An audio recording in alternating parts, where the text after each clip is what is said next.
ಮಾನ್ಯ ಗುರ್ಲಾಪುರ ಶಾಸಕರು 3,300 ರೂಪಾಯಿಗೋಸ್ಕರ ಹೋರಾಟ ಮಾಡಿದ್ರು ಕಬ್ಬಿನ ಬೆಲೆ ಆಗುತ್ತೆ.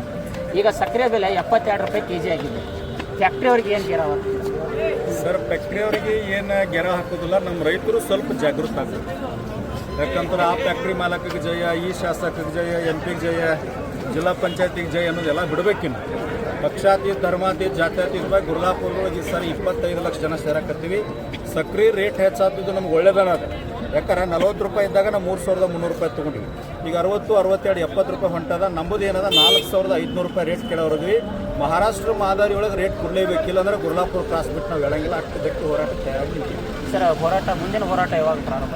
ಈಗ ಅದರ ಸದ್ಯದೊಳಗೆ ಸಕ್ರೆ ಸಚಿವರು, ಕೇಂದ್ರದ ಮಿನಿಸ್ಟರ್ ಆಗಿರ್ತಕ್ಕಂಥ ಬೆಲೆ ನಿಗದಿ ಸಚಿವರಾಗಿರ್ತಕ್ಕಂಥ ಪ್ರಹ್ಲಾದ್ ಜೋಶಿ ಅವ್ರ ಮನೆ ಮುಂದೆ ಸನ್ಮಾನ್ಯ ಚುನಪ್ಪ ಪೂಜಾರಿ ಅವರು, ನಮ್ಮ ಎಲ್ಲ ರಾಜ್ಯ ಮುಖಂಡರು, ಎಲ್ಲ ಜಿಲ್ಲಾಧ್ಯಕ್ಷರ ನೇತೃತ್ವದೊಳಗೆ ಪ್ರಹ್ಲಾದ್ ಜೋಶಿ ಅವ್ರ ಮನೆಗೆ ಅತಿ ಶೀಘ್ರದೊಳಗೆ ಒಂದು ಮುತ್ತಿಗೆ ಹಾಕೋರು. ಯಾಕಂದ್ರೆ ಸಕ್ಕರೆಗೆ MSP ಮಾಡಿರಿ, FRP ಮಾಡಿರಿ. ಇಥನಾಲ್ 99% ಖರೀದಿ ಮಾಡಿದ್ರಂದ್ರೆ ಗುಜರಾತ್ ಮಾದರಿಗಳು ನಮಗೂ ಕೂಡ 4,400 ರೂಪಾಯಿ ರೇಟ್ ಸಿಗ್ತದೆ.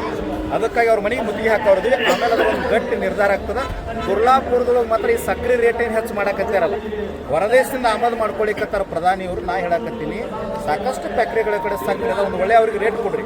ಅದ ರೇಟಾಗಿ ಕಬ್ಬಿಗೆ ಕೊಡ್ರಿ. 4,500 ರೂಪಾಯಿ ಕಬ್ಬಿಗೆ ರೇಟ್ ಕೊಟ್ರಿ ಅಂದ್ರೆ ಒಳ್ಳೆ ಬೆಳವಣಿಗೆ ಆಗ್ತದೆ. ಈಗ ನೋಡ್ರಿ, ಬರೀ ಒಂದು 15 ದಿವಸದೊಳಗೆ 30 ರೂಪಾಯಿ ಸಕ್ಕರೆ ರೇಟ್ ಹೆಚ್ಚು ಮಾಡ್ತಾರೆ ಅಂದ್ರೆ ಮತ್ತೆ ನಾವು ರಾಜಕಾರಣಿಗಳಿಗೆ ಜಯ ಹಾಕತ್ತೀವಿ. ನಾ ಎಲ್ಲ ರೈತ ಬಂಧುಗಳಿಗೆ, ಕರ್ನಾಟಕದ ಸಮಸ್ತ ರೈತರಿಗೆ ವಿನಂತಿ ಮಾಡ್ಕೊಳ್ತೀನಿ, ಧರ್ಮ, ಜಾತಿ, ಪಕ್ಷ ಇದೆಲ್ಲ ದೂರ ಸರಿಸಿ ಗುರ್ಲಾಪುರದೊಳಗೆ ಈ ಸಾರಿ ಏನಾದರೂ 25 ಲಕ್ಷ ಜನ ರೈತರು ಒಕ್ಕಟ್ಟಾದೀವಿ ಅಂತಂದ್ರೆ 4,000 ರೂಪಾಯಿ ಕನಿಷ್ಠ ಬೆಲೆ ತೊಗೊಂಡಿರ್ತೀವಿ ಅಂತ ನನಗೆ ಹೆಮ್ಮೆ.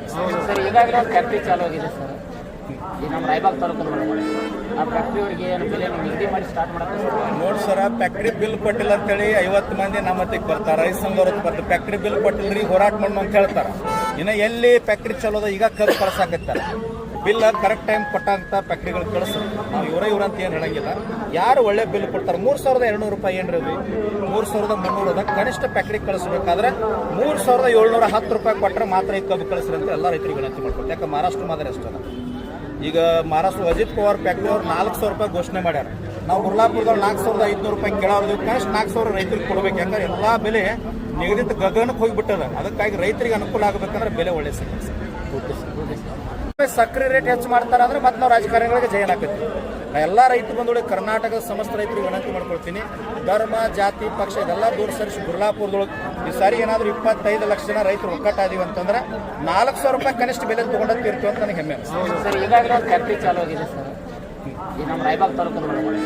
ಆ ಫ್ಯಾಕ್ಟ್ರಿಯವರಿಗೆ ಏನು ಬೆಲೆ ನಿಗದಿ ಮಾಡಿ ಸ್ಟಾರ್ಟ್ ಮಾಡಕ್ಕೆ ನೋಡಿ ಸರ, ಫ್ಯಾಕ್ಟ್ರಿ ಬಿಲ್ ಕೊಟ್ಟಿಲ್ಲ ಅಂತೇಳಿ 50 ಮಂದಿ ನಮ್ಮ ಹತ್ತಿಗೆ ಬರ್ತಾರೆ. ರೈತ ಸಂಘದವ್ರು ಬರ್ತಾರೆ, ಫ್ಯಾಕ್ಟ್ರಿ ಬಿಲ್ ಕೊಟ್ಟಿಲ್ರಿ, ಹೋರಾಟ ಮಾಡೋಣ ಅಂತ ಹೇಳ್ತಾರೆ.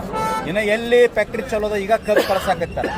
ಬಿಲ್ ಕರೆಕ್ಟ್ ಟೈಮ್ ಕೊಟ್ಟಂತ ಫ್ಯಾಕ್ಟ್ರಿಗಳು ಕಳಿಸ್ತಾರೆ. ನಾವು ಇವ್ರಂತ ಏನು ಹೇಳಂಗಿಲ್ಲ.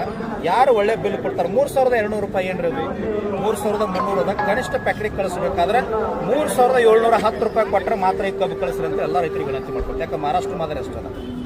ಈಗ ಮಹಾರಾಷ್ಟ್ರ ಅಜಿತ್ ಪವಾರ್ ಫ್ಯಾಕ್ಟ್ರಿ ಅವ್ರು 4,000 ರೂಪಾಯಿ ಘೋಷಣೆ ಮಾಡ್ಯಾರ. ನಾವು ಗುರ್ಲಾಪುರದಲ್ಲಿ 4,500 ರೂಪಾಯಿ ಕೆಳವ್ರದ್ದು ಕನಿಷ್ಠ 4,000 ರೈತರಿಗೆ ಕೊಡ್ಬೇಕು. ಯಾಕಂದ್ರೆ ಎಲ್ಲ ಬೆಲೆ ನಿಗದಿತ ಗಗನಕ್ಕೆ ಹೋಗಿಬಿಟ್ಟದ. ಅದಕ್ಕಾಗಿ ರೈತರಿಗೆ ಅನುಕೂಲ ಆಗಬೇಕಂದ್ರೆ ಬೆಲೆ ಒಳ್ಳೆ ಸಿಗುತ್ತೆ.